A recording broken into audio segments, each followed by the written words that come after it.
Movie start होती है तो हमें एक कपल दिखाया जाता है जो कि एक पुराने काउच यानी सोफे को अपने अपार्टमेंट में लेकर जा रहे थे। इस कपल में लड़की का नाम सोफी होता है। सोफी जो कि अपने सारे काम खुद ही किया करती थी, इसीलिए वो इस काउच को ठीक करने वाली थी। दोनों अपनी मैरिड लाइफ में काफी खुश थे और सिंपल जिंदगी गुजार रहे थे, यानी इनकी फाइनेंशियली कंडीशन ना इतनी अच्छी थी और ना ही इतनी बुरी। लेकिन जो सोफी के हस्बैंड के फादर थे वो बहुत रिच थे, क्योंकि वो एक बिजनेसमैन थे और वो एक बड़ी कंपनी के ऑनर थे। लेकिन किसी रीजन की वजह से सोफी का हस्बैंड अपने फादर के साथ नहीं रहता था, बल्कि वो सोफी के साथ एक हैप्पी लाइफ गुजार रहा था। फिर एक दिन सोफी के हस्बैंड को पता चलता है कि उसके फादर की डेथ हो गई है और उन्होंने अपनी सारी प्रॉपर्टी अपनी बेटे यानी सोफी के हस्बैंड के नाम कर दी और अब से उसके फादर की कंपनी वो ही चलाएगा। इसीलिए वो लोग अपनी पुरानी जिंदगी को छोड़कर इस न्यू लाइफ में शिफ्ट हो जाते हैं, जहाँ पहले तो वो एक छोटे से अपार्टमेंट में रहा करते थे, लेकिन अब रहने के लिए उनके पास एक काफी बड़ा और खूबसूरत घर है। लेकिन जो सोफी होती है वो अपनी लाइफ में ये चेंजिंग लेकर ज्यादा खुश नहीं होती, क्योंकि अचानक से सब कुछ चेंज हो जाना थोड़ा अजीब तो था। लेकिन अब क्योंकि उन्हें ऐसी ही जिंदगी गुजारनी थी, इसीलिए वो अपनी इस लाइफ को एक्सेप्ट कर लेते हैं। सोफी पहले ही दिन घर में काम करने वाले 2 सर्वेंट्स को काम से निकाल देती है, क्योंकि पहले वो लोग अपना सारा काम अपने हाथों से किया करते थे, वो इस जिंदगी के आदी नहीं थे। इसीलिए सोफी का हस्बैंड उसे समझाने की कोशिश करता है कि देखो, तुम्हें ऐसा नहीं करना चाहिए था, यानी तुम्हें उन सर्वेंट्स को निकालना नहीं चाहिए था, क्योंकि ये पहले वाले घर की निस्बत बड़ा घर है, इसीलिए तुम सारे काम को अकेली मैनेज नहीं कर सकती। हेल्प के लिए हमें कोई तो चाहिए होगा ना, किसी की तो जरूरत होगी हमें। सोफी कहती है कि मैं इन सब चीजों की आदी नहीं हूँ, हमें अपने काम खुद करने चाहिए और इवन अपनी मर्जी से हमें लाइफ गुजारनी चाहिए। उनकी जिंदगी में चेंजिंग की वजह से सोफी के हस्बैंड की लाइफ पर भी काफी फर्क पड़ा था, क्योंकि अब इतनी बड़ी कंपनी उसे ही संभालनी थी। कंपनी की सारी रिस्पॉन्सिबिलिटीज उस पर ही थी, इसीलिए सारी कंडीशन को देखते हुए वो टेंशन में हो जाता है और सोफी भी घर के काम को अकेले मैनेज नहीं कर पा रही थी। सोफी का हस्बैंड ये बात कंपनी में काम करने वाले उसके एक फ्रेंड को बताता है, जिस पर वो कहता है कि इस मसले का मेरे पास एक हल है। असल में उन्हीं की कंपनी में एक साइंटिस्ट भी था और इवन उस साइंटिस्ट के फादर भी इसी कंपनी में ही काम करते थे और उस साइंटिस्ट ने रिसेंटली कुछ ऐसे रोबोट्स बनाए जो बिल्कुल इंसानों जैसे ही थे। उन्हें देखकर कोई भी पहचान नहीं सकता था कि वो रोबोट्स हैं या फिर इंसान, और ये रोबोट्स हर वो काम करते हैं जो इंसान भी करते हैं। अब क्योंकि सोफी के हस्बैंड को कोई ऐसा पर्सन चाहिए था जो सारे काम करे, इसीलिए वो सोफी को भी अपनी कंपनी में लेकर आता है और कहता है कि उन सब रोबोट्स में से कोई एक रोबोट वो चूज कर ले। उन रोबोट्स की लुक देखकर सोफी भी काफी हैरान रह जाती है, क्योंकि वो बिल्कुल इंसानों जैसा लुक ही दे रहे थे। मीनवाइल वो एक रोबोट को अपने पास रखने का डिसीजन लेते हैं और इस रोबोट का नाम हेनरी था। फिर वो साइंटिस्ट जिसने इन रोबोट्स को बनाया था वो सोफी और उसके हस्बैंड को यकीन दिलाता है कि ये रोबोट्स खतरनाक नहीं है और न ही आपको कोई नुकसान देंगे, बल्कि ये काफी अच्छे और यूजफुल है। और इस बात को प्रूफ करने के लिए वो हेनरी यानी उस रोबोट से सोफी के हस्बैंड का जूता लिख करवाता है, यानी इसका मतलब ये है कि वो इंसान की हर अच्छी बुरी बात मानेंगे। अब वैसे तो ये हैरत वाली बात है, लेकिन फिर भी वो हेनरी को घर ले आते हैं। हेनरी जो कि अपने काम में अच्छी परफॉर्मेंस दिखा रहा था और वो अकेला ही घर का सारा काम करता था, जिससे उन लोगों की काफी हेल्प हो जाती थी। और इवन जब सोफी का हस्बैंड उस रोबोट यानी हेनरी से बात करता था तो वो उसका बहुत अच्छे से जवाब देता था, इसीलिए वो सोफी के हस्बैंड को काफी अच्छा लगता था, क्योंकि उनके लिए हेनरी परफेक्ट था, किसी इंसान से कम नहीं था। और फिर सोफी का हस्बैंड अपने दिल की सारी बातें हेनरी से शेयर करता था। दूसरी तरफ सोफी को भी पहले पहले हेनरी अजीब ही लगता था, लेकिन फिर टाइम के साथ साथ वो उसे भी अच्छा लगने लग गया। वो हेनरी के साथ टाइम गुजारती थी, अपनी फेवरेट बुक्स उसके साथ पढ़ती थी। हेनरी भी उनके साथ काफी खुश था, काफी घुल मिल गया था उनके साथ। असल में उसे ऐसे सेटअप किया था कि अगर उसके ऑनर खुश होंगे तो वो भी खुश होगा, और उसको बनाने का मकसद यही था कि वो अपने ऑनर्स को खुश रखे, उनका सारा काम करे और उनकी हर बात माने। अब जहाँ पहले सोफी और उसका हस्बैंड अपनी लाइफ में डिस्टर्ब थे, अब उनकी लाइफ भी नॉर्मल हो गई थी। फिर एक दिन सोफी हेनरी से प्यार, इंसानी फीलिंग्स और इंसानी इमोशन जैसी बातें पूछती है,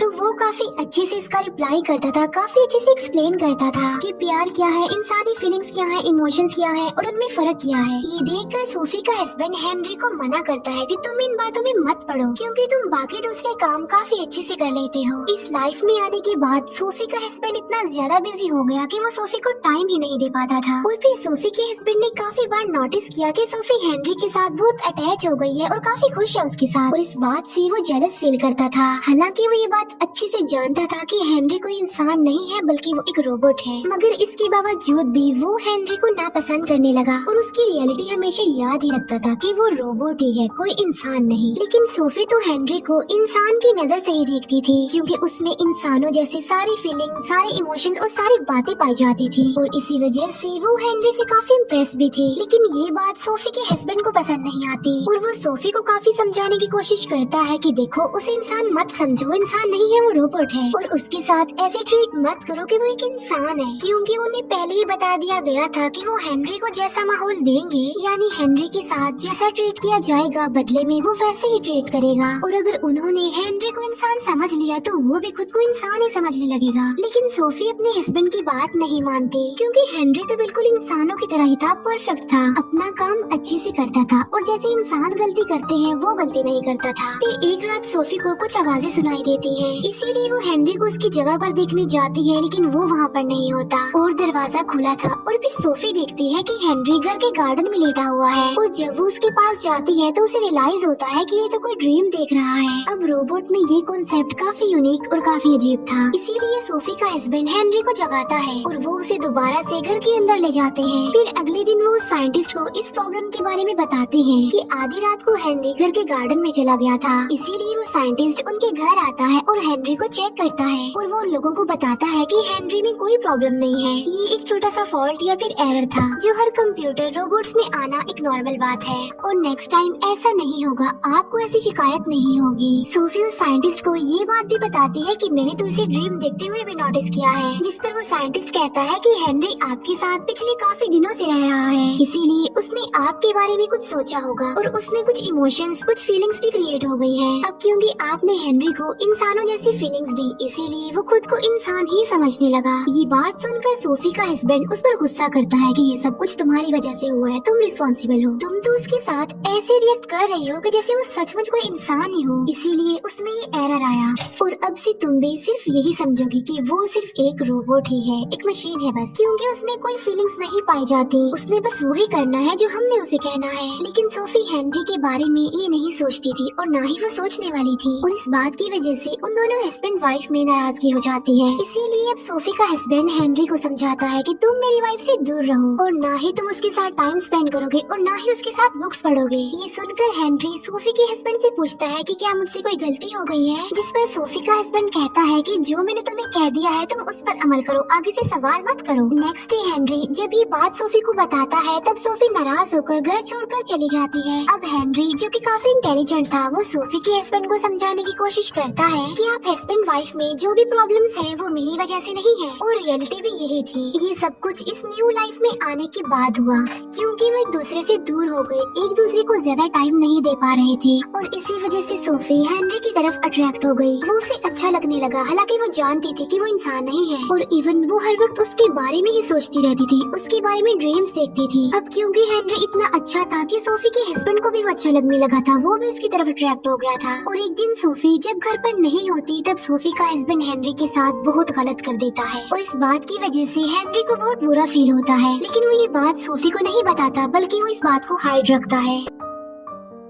एक दिन सोफी का हस्बैंड उससे माफी मांगता है अपने बिहेव पर, और कहता है कि प्लीज जल्दी से घर वापस आ जाओ, लेकिन सोफी को तो अब हेनरी अच्छा लगने लग गया था। फिर एक दिन जब सोफी और हेनरी एक दूसरे के साथ होते हैं तो हेनरी इंसानों जैसी फीलिंग्स पाकर सोफी को कह देता है कि मैं तुमसे प्यार करता हूँ। ये बात सुनकर सोफी काफी हैरान रह जाती है और काफी डर भी जाती है, क्योंकि वो पूरी तरह इंसानों की तरह ही ट्रीट करने लग गया था। सोफी इस बात से इतना ज्यादा डर जाती है कि वो हेनरी को कहती है कि तुम वापस चले जाओ जहाँ से तुम आए हो। ये बात सोफी अपने हस्बैंड के साथ भी शेयर करती है कि हेनरी ने मुझे कहा है कि वो मुझसे प्यार करता है। ये बात सुनकर सोफी के हस्बैंड को बहुत ज्यादा गुस्सा आता है, इसीलिए वो हेनरी को जगाकर उसे जोर से स्लैप करता है और वो हेनरी को ऑफ कर देता है। फिर वो साइंटिस्ट को कॉल करता है कि अपने इस रोबोट को ले जाओ, हमें इसकी जरूरत नहीं है, इसने हमारी लाइफ को डिस्ट्रॉय कर दिया है। लेकिन हेनरी तो अब पूरी तरह बदल चुका था और उसे ये बात भी पता चल गई थी कि ये लोग बहुत जल्द उसे डिस्ट्रॉय करने वाले हैं। इसीलिए वो सोफी को काफी रिक्वेस्ट करता है कि प्लीज मुझे यहाँ से मत भेजिए, मुझे यहाँ रहना काफी अच्छा लग रहा है। प्लीज मुझे डिस्ट्रॉय मत कीजिए। मैं मानता हूँ मैंने गलती की है, मैंने गलत कहा है आपको, मैं शर्मिंदा हूँ उसके लिए। पता नहीं उसमें कब इंसानी फीलिंग्स आ गई और उसे सोफी अच्छी लगने लगी। और साथ साथ वो सोफी को उसके हस्बैंड के बारे में भी बताता है कि उसने मेरे साथ बहुत गलत किया है। ये बात सुनकर सोफी को बहुत ज्यादा बुरा लगता है। फिर वो दोनों हस्बैंड वाइफ इस बात को एक्सेप्ट करते हैं कि वो दोनों ही हेनरी की तरफ अट्रैक्ट हो गए थे और उन्हें इस बात का पछतावा भी है और वो बहुत जल्द इस रोबोट यानी हेनरी से जान छुड़वा लेंगे और इसके बाद फिर वो एक अच्छी नॉर्मल लाइफ गुजारेंगे। फिर वो साइंटिस्ट हेनरी को लेने आ जाता है, लेकिन अब हेनरी बात को इस तरह से फॉलो नहीं कर रहा था जैसे वो पहले किया करता था और वो उस साइंटिस्ट को ही बुरा भला कहता है कि ये एक झूठा इंसान है। और यहाँ पर बहुत बड़ा राज रिवील होता है। अब शुरू से ही हमने देखा कि हेनरी कहीं से भी रोबोट नहीं लगता था, वो बिल्कुल इंसान ही लगता था। वो इसलिए क्योंकि सच में वो कोई रोबोट नहीं था बल्कि वो इंसान ही था। असल में सारा किया धरा उस साइंटिस्ट का था, क्योंकि वो खुद को रोबोट्स का मेकर मानता है और ये चीज उस साइंटिस्ट के फादर ने शुरू की थी। उसने इंसानों को परफेक्ट बनाने का एक्सपेरिमेंट किया था ताकि वो इंसानों को परफेक्ट बना सके और वो उन्हें ऐसे डिजाइन कर सके कि ना तो वो कोई गलती करे और वो अपने कीपर की सारी बात माने। और ये एक्सपेरिमेंट कोई रोबोट्स पर नहीं किया जा रहा था बल्कि चलते फिरते जिंदा इंसानों पर किया जा रहा था।